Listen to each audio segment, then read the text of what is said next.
Homage to our fundamental teacher, Buddha Shakyamuni.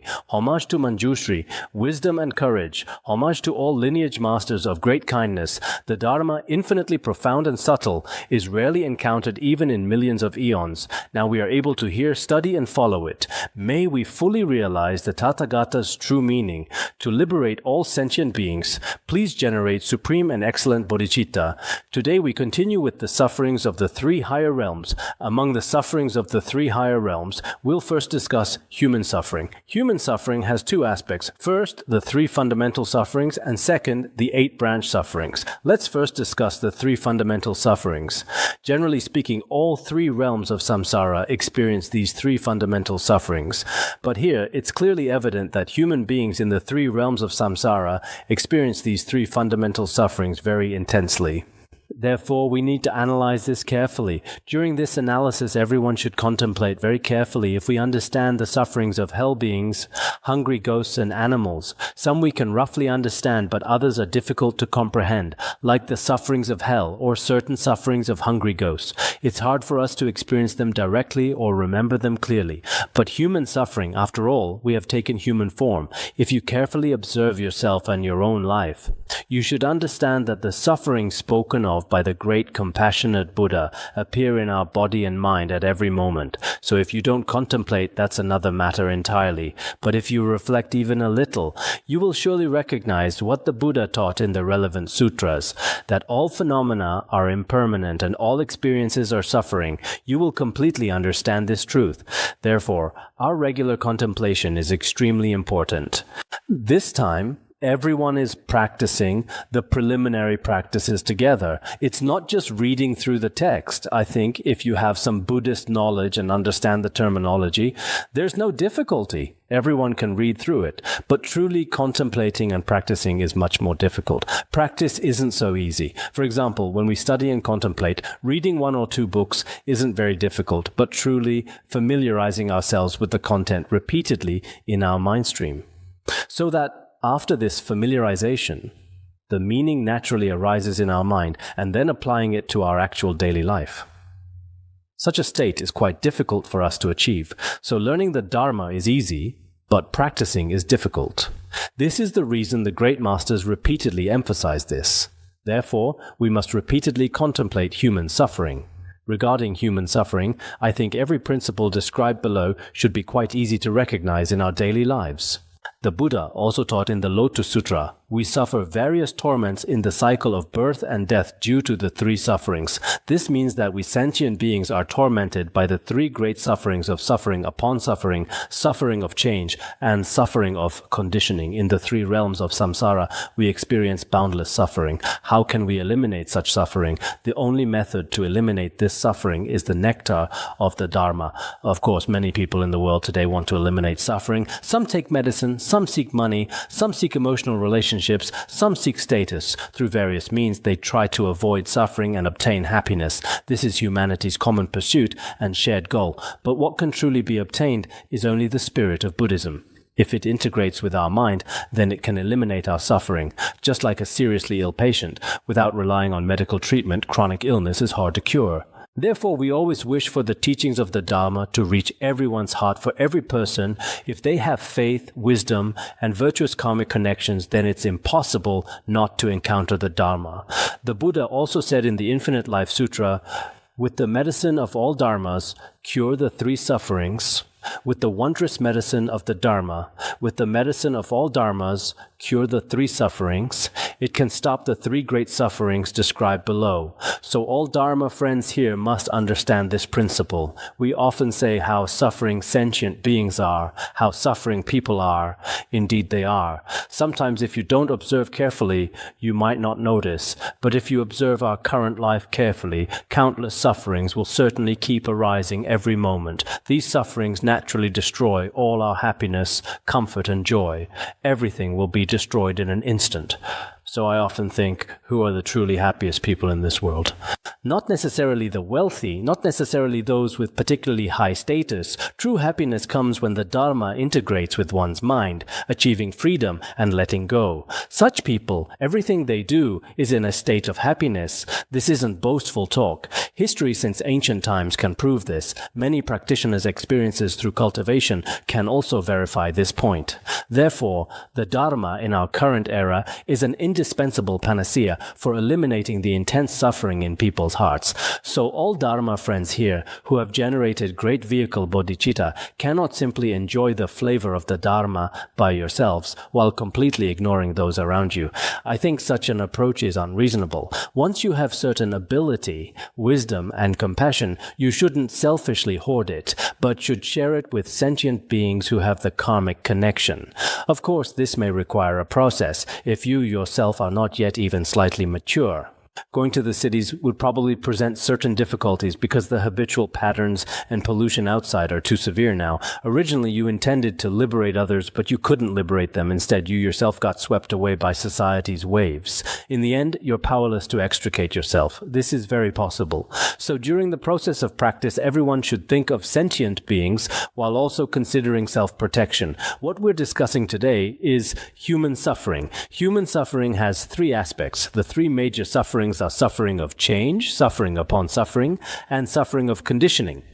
What we'll discuss below is the suffering of change. The momentary happiness that people currently possess is constantly changing. We can say it turns into suffering in the blink of an eye. Your body is very healthy without any illness, but suddenly you catch a cold. Then you have a runny nose and feel miserable, completely lacking freedom. This is also a kind of suffering of change, constantly changing. For example, after eating food that was originally beneficial to the body, just when you're feeling satisfied and happy unexpectedly, parasites grow in your stomach. Suddenly you contract a serious wasting disease and suffer unbearably. Some of us should have quite good health, but due to dietary issues or other reasons, suddenly develop serious wasting disease. Wasting disease is a particular illness that probably also exists in Han Chinese regions. Many Dharma friends here who study medicine should understand it clearly. When I was about 10 years old before going to school, I once had this disease. While herding cattle on the mountain, I almost left this world later. Several shepherd boys nearby discovered me, and I finally recovered. It was extremely uncomfortable. How is this described in Western medicine? This is also something sudden. In any case, what we're discussing now is the suffering of change, which some sutras also call the suffering of destruction. Originally, it was a very happy life. In the Sutra of the Golden Youth's Causes and Conditions, there was a person called Wonderful Ear, whose child, after being born, brought tremendous misfortune to the entire household. Their house caught fire and ugly features appeared on his body. Originally, they were a very happy family with wealth and power, but later, due to sudden, momentary changes, they ended up living an extremely pitiful life like beggars. In daily life, we indeed often discover such things. The day before yesterday, I met a poor person. She said their house caught fire and her husband was also sent to prison. Later, she wandered everywhere with one child for many years. So this child now has no way to attend school. Yesterday, she asked if I could place him in school, and I agreed. So when I think of some family's situations and each person's circumstances, when they are young or wealthy, all their wealth and talents can change in an instant. So after we study the Dharma now, we completely understand that such phenomena occur in the world. Whether it's ourselves or others, on anyone's body, the phenomenon of suffering of destruction can appear. In the Prajnaparamita Heart Sutra commentary, it states, all worldly pleasures inevitably end in destruction. When conditions combine, they bring worry. All are called suffering of destruction. When describing the suffering of destruction, it says all worldly happiness ultimately returns to a state of suffering. We can see the world's most famous or wealthy people ultimately leave this world in very pitiful and tragic ways. This is a rule that no one can escape. So many people here now have healthy bodies and harmonious families without any problems or feel quite good about their practice in various aspects. But after all, we are reborn in this contaminated samsara. We will surely have a day when this physical body will be destroyed. In some practice songs it says, beauty is like summer flowers, wealth like autumn clouds. On the surface they appear especially gorgeous and colorful, but in reality they cannot withstand the battering of wind and rain. In a very short time they are destroyed without a trace. This is a true law. So for us who generally study Mahayana Buddhism, we can completely understand the various setbacks, torments, and changes in life. So practitioners can endure some suffering, while those who haven't practiced feel the world is unfair to them or society is unfair to them, with many complaints against heaven and earth. So we must understand that ultimately everything in the world is suffering. For example, just when you're happy and joyful, suddenly enemies drive away your livestock, fire burns down your house, illness strikes your body, or you hear others' malicious slander, etc. In a moment you go from extreme joy to great sorrow. In an instant, all kinds of suffering come in waves beyond what you could ever imagine. Originally, the May 12th earthquake of 2008, May 12th at 2:27 p.m. At that time, all people throughout the Wenchuan area were living happy, fulfilling lives without any suffering. Very normally, suddenly, in an instant, heaven and earth changed completely. We can say earth-shaking changes occurred. By 2:28, continuing until 2:30, in nearly 3 to 5 minutes, countless people left this world. Entire valleys and cities turned into ruins filled with wailing. So human life is truly extremely fragile, with nothing reliable. Our physical bodies, including all our feelings here, momentary or extremely subtle pleasant feelings, are nothing reliable. We cannot regard them as something permanent or everlasting. We absolutely must not think this way. If we think this way, it's completely a mistaken view, absolutely unreasonable.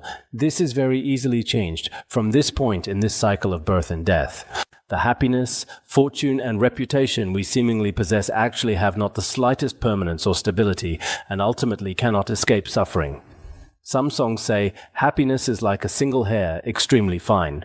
When it will break, no one can determine, therefore in birth and death. Suffering is the majority, happiness the extreme minority. Therefore the Buddha said in the Sutra of the Right Mindfulness of Dharma, in birth and death there are many faults and problems. Nothing is solid or permanent, all changes and is destroyed. These are the diamond words from the Buddha's sutras.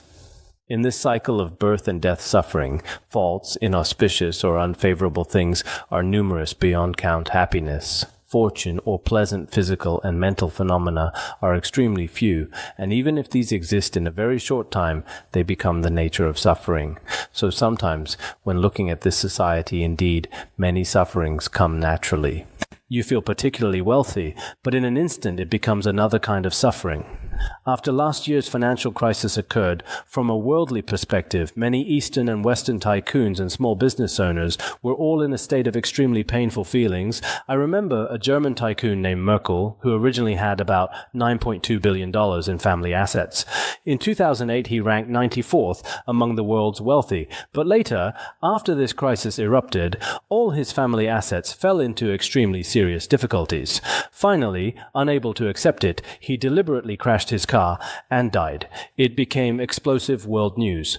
Later, Ireland's rocker, who was also very famous with family assets of about 500 million euros, later failed in his investments. Unable to face life anymore, he finally committed suicide with a gun. Ireland's third largest bank also collapsed. For a period last year throughout the world, people who were previously very happy, wealthy, and powerful, in just a few short months became completely different people. Those who haven't studied Buddhism and don't know about samsara feel as if they're living in days when heaven and earth are dark. But those with even a little realization, especially practitioners, we as practitioners now should contemplate these principles well every day. I hope we don't just casually speak these principles aloud, give an example or make an analogy. The examples and cases we give should help many people truly understand the real suffering of human existence. If from the depths of our hearts, from within our minds, we believe that indeed everything in the world cannot escape suffering, that there is no permanent happiness at this time, we won't have the slightest attachment to the human world. True renunciation and fear of samsara will naturally arise.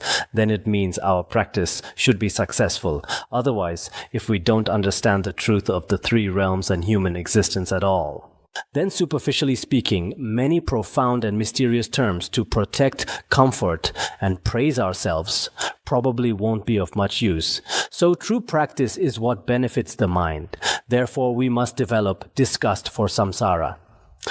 truly regards samsara like a person with liver disease looking at greasy food.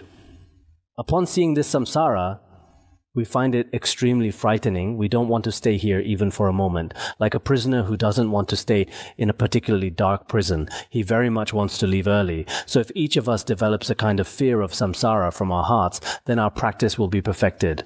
In the 400 stanzas on the middle way, it also says, "This great ocean of suffering has no shore. How can the foolish beings drowning in it not be afraid?" This means that samsara is indeed a boundless great ocean. The ocean of suffering has no shore, but many ordinary beings without the wisdom of discernment always mistake suffering for happiness, impure filth for delicious food. They constantly sink in samsara, unable to extract themselves. Why? They cannot see the entire truth. Sometimes we can indeed say this, not speaking boastfully. Many people around us have actions that are completely meaningless. In your brief human life, you seek some wealth and fame. But what does this bring you? How much do you pay for it? When you think about it, you can indeed understand many profound meanings, but many people think completely differently from us. We point out a very bright, beneficial, and joyful golden path to them, but they instead regard us as mentally disturbed or are completely puzzled by our actions. They respond with such attitudes, so in the end, we're of no help. So I think for people here, I sincerely hope that through contemplating the suffering of samsara, you truly reflect. After contemplating, it's not just speaking about it. You develop understanding of samsara in your mind and continuously familiarize yourself with it. Finally, many Buddhist realizations, including tantric states, can naturally manifest in your mind. Otherwise, without going through these stages and steps, except for extremely rare individuals with special sudden realization, generally awakening, and insight are not easy to achieve. Next, we discuss the second suffering, suffering upon suffering. So-called suffering upon suffering means before the previous suffering has completely disappeared, another blow follows right behind. We can say one wave has not settled, another wave arises. In our world, we often experience one suffering not yet completely gone, and another suffering follows immediately. Worldly people often think this is very unlucky and unfortunate. For example, leprosy hasn't healed yet. Then you develop a malignant tumor. Tumor is a disease. The tumor hasn't improved yet, then sores appear on the body. Father unfortunately passes away, then mother also departs, robbed completely by enemies, then your beloved dies. Many people truly experience one suffering not yet completely gone, then another suffering, plus yet another suffering. I once heard news from the Northeast. A family was sending their child to school when a van struck and killed the student. Then his father tried to save him and was flagging down cars on the road. While flagging cars, a sedan also hit and injured him. When his wife discovered this, she simply couldn't accept it and finally had a mental breakdown. After hearing this news, an elderly mother in the family finally had a stroke and was hospitalized. People say their families are very troubled. In fact, many of us, whether practitioners or not, experience much suffering when karmic forces from past or present lives ripen. We have read about this before in the Sutra of the Wise and the Foolish. The brief experience of Bhikkhuni Marvel when she was a householder illustrates this clearly. Many sufferings can indeed befall one person repeatedly. At that time, she and her husband took their child to visit her parents. At night, they couldn't continue their journey. When dawn broke, they discovered her husband had been bitten by a poisonous snake and died. My storytelling might not be very... many of you tell stories much more clearly. If I get the details wrong, please forgive me. Some of our Dharma friends here are really excellent storytellers. After her husband died, she was extremely grief-stricken. She kept holding her husband's hand until she fainted. Later, her child's crying woke her up again. When she awoke, dawn had broken, and there was nothing else she could do. She had no choice but to leave her husband's body there and take her 2 children to cross a river. She couldn't manage both children by herself. She left the older child on the bank and first took the younger one across. Just as she reached the other bank with the younger child, the older child she had left behind started calling "Mother" while wading into the water toward her. As he tried to cross, she watched helplessly as he was swept away. When she turned back to rescue the older child, he had already been carried away by the current. It was too late. She couldn't catch up. At that moment, The younger child was devoured by wolves. When she returned, all she found were bloodstains. Nothing else remained. She was in tremendous agony, weeping there, when a Brahmin from her hometown appeared. When she asked about her parents, he told her their house had caught fire and her parents and family had all perished. So, in this brief span of time, many sufferings can indeed befall one person. Sometimes, for instance, I catch a cold today, then someone speaks ill of me, and I lose something very precious to me. Then on the road things go badly and I crash into something else. I might think I'm experiencing exceptional suffering, but actually it's nothing special. This is just how samsara is. If we have this understanding in our hearts, we might face suffering more easily. The definition of suffering upon suffering, Master Huyuan of the Sui dynasty wrote in his commentary on the Vimalakirti Sutra, suffering arising from suffering is called suffering upon suffering. Suffering added to suffering is called suffering upon suffering. I find those verses quite good. They're all about suffering, suffering, suffering. What is suffering upon suffering? Suffering arising within suffering, or suffering added to suffering. We often say misfortunes never come singly. This is indeed very common. Blessings don't come in pairs. Misfortunes never come alone. Generally speaking, wealth and prosperity cannot appear frequently. When one type of suffering occurs, it triggers many karmic forces. And when these conditions converge, various sufferings begin to manifest. Therefore, I think when we are in this human world, we must understand these sufferings not merely intellectually, but when you meditate, truly recognizing these sufferings is actually quite accessible. Throughout all of samsara, wherever we're born, we only pass our time through suffering upon suffering. We don't even have a moment's chance for peaceful, joyful stability. Within one suffering, another suffering appears. Before that suffering has disappeared, yet another suffering begins to torment you. At such times, we should pray to our Guru and the three jewels and take upon ourselves the sufferings of all beings, just as taught in the 7 points of training the mind. Today, I have this suffering, that suffering. Let all these various sufferings be placed upon me. Through the power and merit of my experiencing suffering, may the sufferings of all connected beings be eliminated. This is the best way to face suffering or to use suffering as the path. Now let's discuss the third type, the suffering of conditioning. Those of us who consider ourselves happy appear on the surface not to be suffering personally, but in reality, we haven't escaped the causes of suffering at all. Many people today aren't sick, and it's not snowing heavily.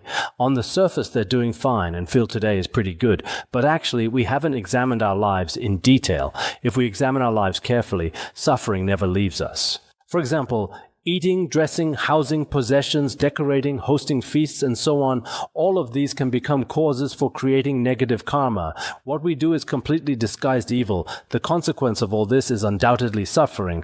The way to explain the suffering of conditioning differs in various treatises like the Treasury of Abhidharma and the Precious Garland. But generally, the Mahayana explanation is that this is a type of change. Whatever changes is subject to transience and movement, and this is a cause of suffering. Why does the commentary on the introduction to the Middle Way say beings are like reflections of the moon on water? Because beings are like the moon on water, we generate compassion for them. Why is this said? Because beings are ever changing like the moon on water. They cannot possibly have happiness.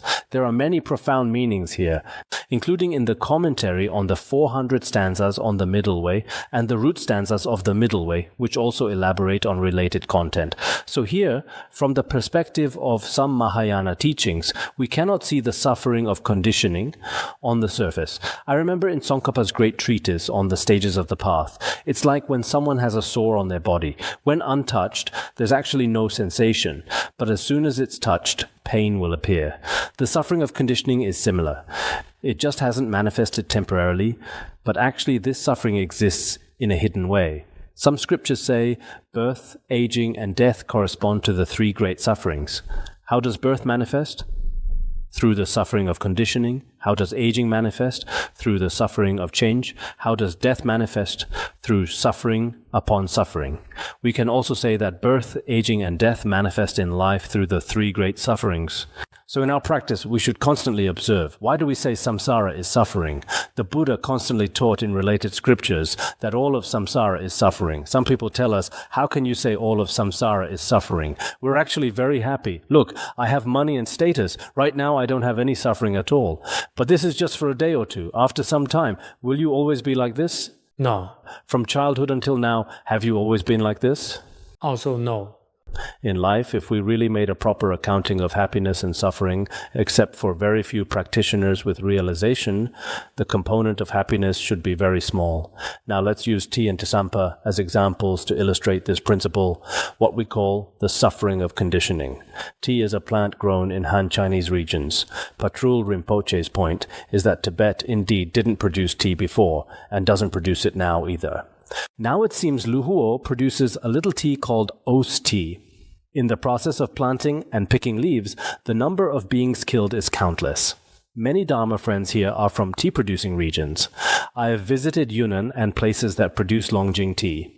I could feel that in the process of making tea and planting, countless beings are killed. Especially in summer, tea leaves are covered with countless insects. When modern pesticides are sprayed, all the insects die immediately. It's very easy. Generally speaking, when producing tea, a Korean person once told me, "Oh my, good tea cannot reach the market. It's impossible to buy. The tea you buy is all garbage tea. Don't drink tea anymore. The tea you drink isn't good. If you want to drink tea in the future, I'll provide it for you." That's what he said. Good tea isn't sold. Tea growers drink it themselves. As for the poor quality tea, what's actually only 1-year-old pu'er gets labeled as 1,000-year pu'er. The difference is enormous. Here, we're describing Tibetan tea. Actually, regarding Tibetan tea, when Atisha came to Tibet, many Tibetan devotees offered him tea. Atisha was very pleased and first offered it as a new offering to the Buddhas and Bodhisattvas. After drinking the tea, he said, "In our India, we simply cannot get tea like this. This tea has a very sweet taste and can be offered to the Buddhas and Bodhisattvas. After drinking it, one's health improves, wisdom increases, and great compassion arises." He spoke of many qualities of tea. So when we have time, let's learn from Atisha and drink tea properly. But behind it, Patrul Rinpoche explained the suffering that tea brings. Here it's explained like this. From Kangding downward, when transported by human labor, each person needs to carry a weight of 62 ka. This was an old unit of weight. Previously from Kangding through Mount Erlang to Yan, it was all walking paths. I heard that in the forests of Mount Erlang there were many bandits and fierce beasts. Generally, when merchants passed through, very few arrived safely. According to some histories, including those of Master Fazun and previous accounts of Gangka Rinpoche, we can see the social conditions of that time. People carried large tea bricks on top of their heads. At that time, the ancients probably used methods similar to those in modern India and Nepal. When they carried large tea bricks on their heads, the skin on their foreheads was worn completely away, even to the point where white bone was clearly visible. Still, they continued transporting non-stop, all on foot, carried by people. When we went to Nepal, at the Nepalese border, I don't know about now, but when we went, it was 20 years ago, at that time, many people carried things on their heads for transport. At that time, I thought of this passage by Patrul Rinpoche. Probably at that time, these Tibetan people also transported tea from Kangding to Ya'an, Chengdu, and those tea-producing areas all the way up by carrying it on their heads. As a result, because people sought money and wealth, even when the white bone on their heads appeared, they still continued transporting like this. From Kangding upward, when transported by zhou, yak, mules, and other pack animals, all the livestock suffered from sores on their backs and bellies, loss of hair, rotting skin, and great pain. Many elderly people in the past often made such journeys, including elderly people from various places. From Serta to Kangding was originally about 440 kilometers. This entire distance relied completely on zhou, yak, or horses for transport. During the transport process, the roads in between were also very dangerous. At that time, indeed, 1 brick of tea was not easy to obtain.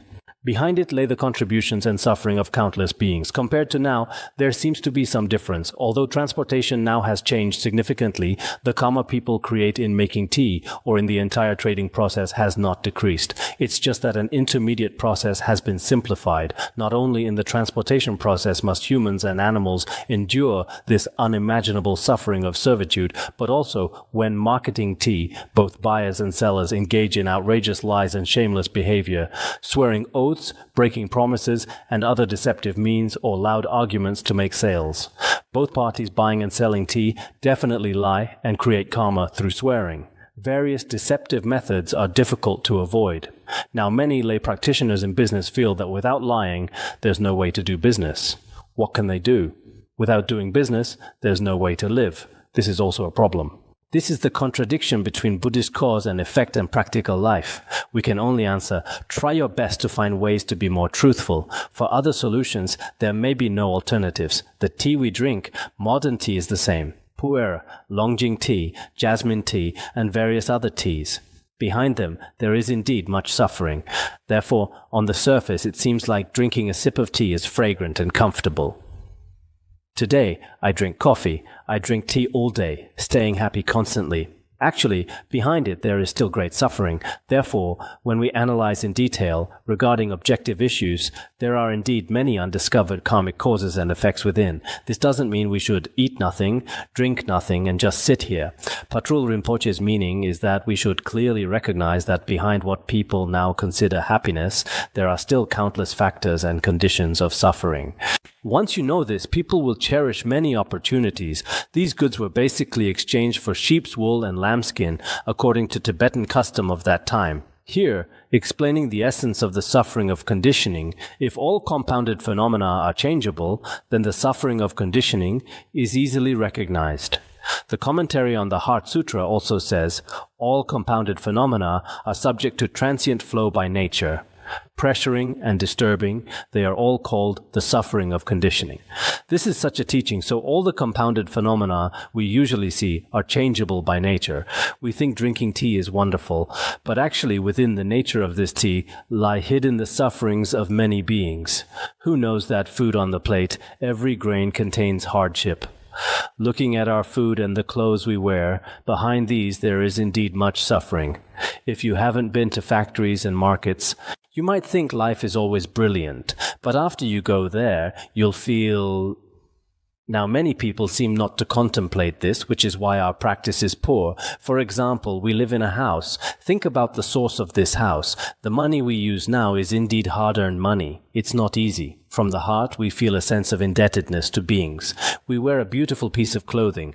Many people in big cities now change clothes daily, changing every day. The changing is nice. This is a kind of happiness. Every day you change. Today you wear white, tomorrow red, the day after black, then green, then floral patterns, then white on top, black on bottom, various combinations. You keep changing. But behind it all, you may never have thought about the source of the food we eat, every piece of firewood, every grain of rice. Actually, this is what we call practice. In the future, we should all develop the habit of contemplating in this way.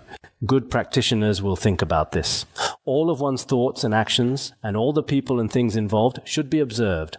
One should have the ability to observe.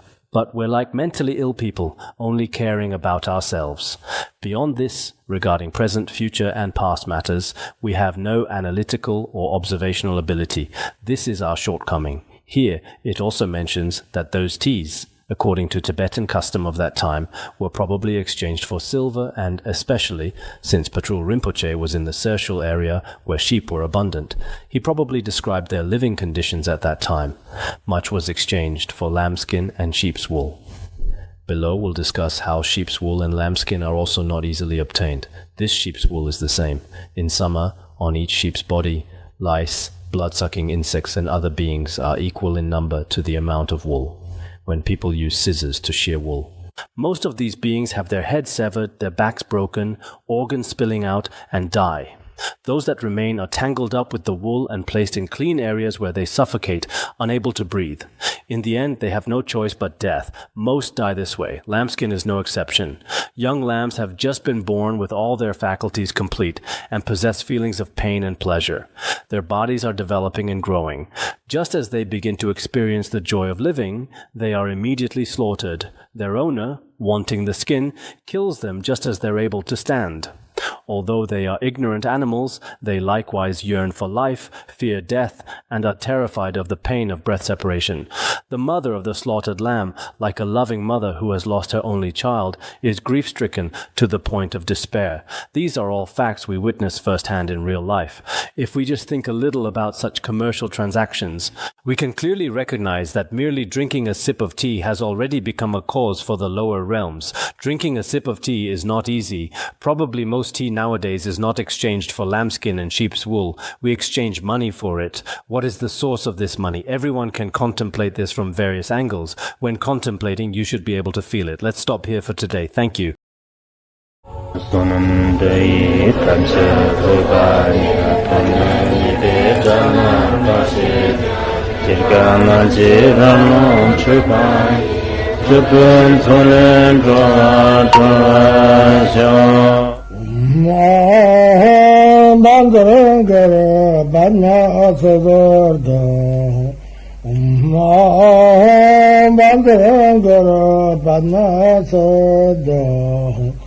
Om